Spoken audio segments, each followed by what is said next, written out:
Hello दोस्तों। Sweetest love I do not go. Objective question है ये सारा।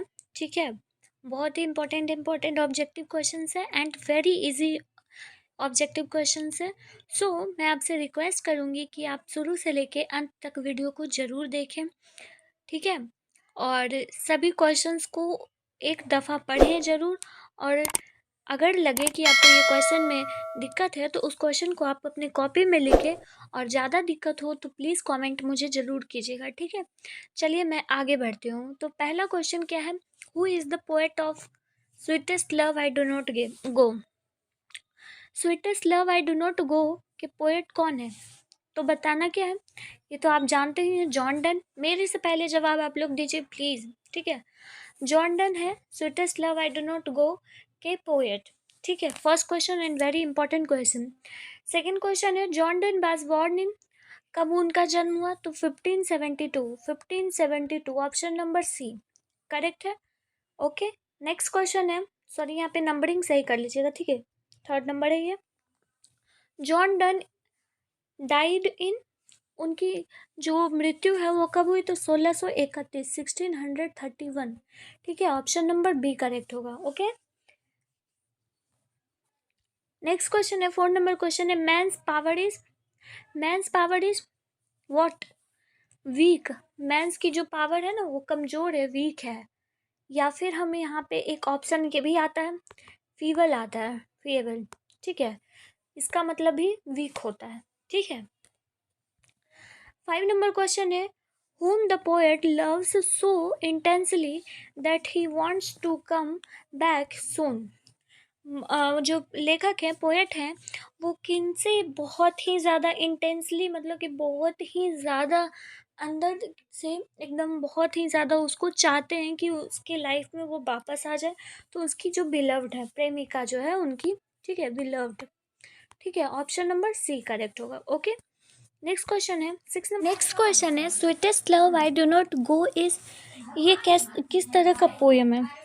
ठीक है, तो ये एक लव पोएम है, और love poem option number C is the correct option. ठीक है, नेक्स्ट नंबर क्वेश्चन है, 7 number question, John Donne was the pioneer of, pioneer का मतलब होता है सर्वश्रेष्ठ, या फिर ये कहे लीडर, लीडर टाइप से। ठीक है, लीडर। ओके, तो जॉन डन जो थे वो मेटाफिजिकल पोएट्री में से एक थे, वो सर्वश्रेष्ठ थे। ठीक है, मेटाफिजिकल पोएट, आध्यात्मिक पोएट। ठीक है, नेक्स्ट नंबर क्वेश्चन है, और मैं आपको बता दूं ये 7 नंबर क्वेश्चन सबसे इम्पोर्टेंट है। ठीक है, तो जरूर याद रखिएगा। ओके, 8 नंबर क्वेश्चन है, sweetest love I do not go has been composed, sorry address to. ये जो पोएम है, ये एड्रेस किसको कर रहा है, किस चीज़ को, किनको कर रहा है। पोएट जो वो किन के बारे में बता रहे, तो वो अपनी वाइफ के बारे में बता रहे हैं, वो अपनी वाइफ के बारे में बता रहे हैं। ऑप्शन नंबर डी करेक्ट होगा। ठीक है, 9 नंबर क्वेश्चन है, John Donne is going to living his wife behind, मतलब अपनी पत्नी को जो है वो छोड़कर कहाँ जा रहे थे जॉन डन, तो वो जर्मनी के लिए जा रहे थे कुछ काम के सिलसिले से। ठीक है, जर्मनी जा रहे थे, ऑप्शन नंबर बी करेक्ट होगा। ठीक है, 10 नंबर क्वेश्चन है, John done thinks that is certain, John Donne जो है वो सोचते हैं, क्या थिंक करते हैं कि क्या चीज़ सर्टेन है, निश्चित है। सर्टेन का मतलब होता है निश्चित है।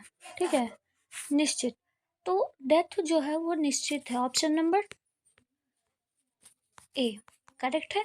ठीक है, अगले क्वेश्चन में बढ़ती हूँ मैं। 11 नंबर क्वेश्चन है, John Donne wants to go away because he is not tired of his beloved, John Donne जो है वो जाना चाहते हैं उनको छोड़ के, इसलिए नहीं क्योंकि वो टायर्ड हो चुके हैं, थक चुके हैं, या फिर तंग आ चुके हैं अपनी पत्नी से, बल्कि इसलिए क्योंकि वो ये जताना चाहते हैं कि अगर हम लोग एक ना एक दिन अलग होंगे तो कैसा महसूस होगा। ठीक है, तो किन से टायर्ड हो चुके थे, तो जो किन से टायर्ड नहीं हुए थे तो वो बिलव्ड थे। ठीक है, ऑप्शन नंबर सी। ठीक, 12 number question, John feels that a dash is very hopeless, John को ऐसा महसूस होता है, क्या होपलेस है, कौन? मैन। मैन जो है ना एकदम होपलेस है, तभी तो हर वक्त मांगता रहता है सबसे। होपलेस है, उसका कोई सहारा नहीं है मैन, ठीक है। Option number D. 30 number question है, whose tears are like rain. Rain की तरह किसकी आंसू बह रहे हैं? तो उनकी वाइफ का, ठीक है, हिज वाइफ। ओके, देखिए कितना जल्दी मैं आपका क्वेश्चन सारा कंप्लीट करवा रही हूँ। इसी तरह से हमारे चैनल से जुड़े रहिए। Donne compares his journey to the. John Donne जो है वो अपनी जर्नी को किससे कंपेयर करते हैं? तो सन से करते हैं।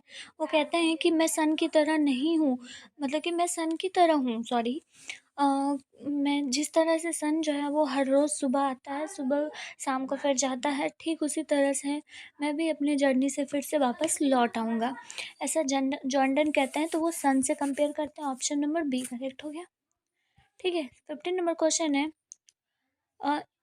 इस क्वेश्चन का आंसर है, सॉरी क्वेश्चन है, ये क्वेश्चन है 15 number question, that if good fortune fall can not add another hour is from. ये कहाँ से लिया गया है? ये लाइन, ये सारे लाइन कहाँ से लिया गया? Sweetest love I do not गो से लिया गया है, ठीक है। अगर फॉर्च्यून की बात हुई, फॉर्च्यून की बात हुई तो आपको याद रखना है कि sweetest love I do not गो से ही लिया गया है।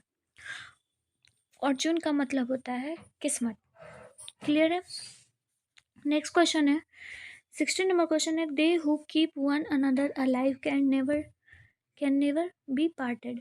देखिए मतलब कि इस क्वेश्चन का मतलब कि they who keep one another alive can never be parted, मतलब कि अगर अलग भी हैं तो वो कभी भी एक दूसरे से जुदा नहीं होते हैं, ठीक है।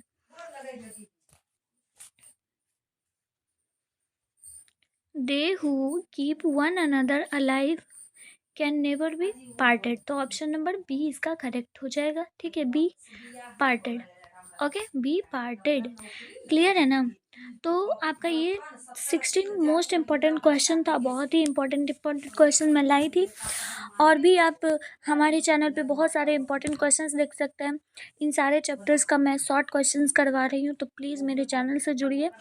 और अगर आपको ये सारे क्वेश्चंस को समझ आए हैं और इसका और भी नेक्स्ट पार्ट देखना चाहते हैं आप, तो मेरे चैनल के साथ जुड़े रहें। तब तक के लिए आप मेरे चैनल को सब्सक्राइब करें, लाइक करें, शेयर करें अपने दोस्तों के साथ। और मैं फिर मिलती हूँ फिर नेक्स्ट वीडियो में, तब तक के लिए बाय बाय।